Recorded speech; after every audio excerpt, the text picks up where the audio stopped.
Hey Sunrise, it's Andrew here with your small group questions for this week. So we dive into Genesis 12 verses 10 through 20. Ultimately, we see in this text Abram going to Egypt. So right at the beginning, we begin to see throughout this text parallels to Eden.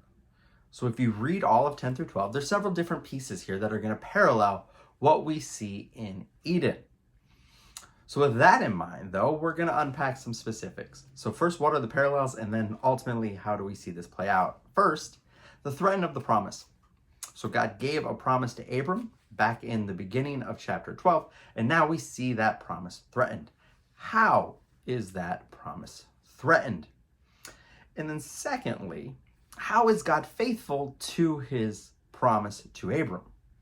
So we see the threat of the promise, but then we also see the faithfulness of God to secure the promise. How are those two things seen in this text?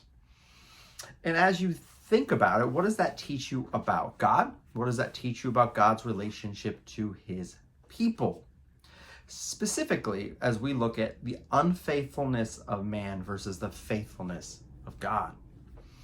What encouragement can you derive from this text in light of your own unfaithfulness towards God? How does that shape our view of God towards us?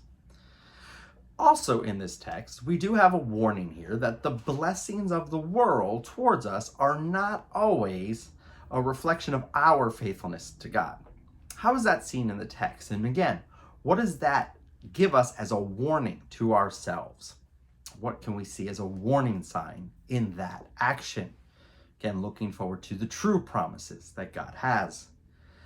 And so when we put this all together, there's a couple things that we also see. One is, how do we think about our lives in relation to the promises God has given to us?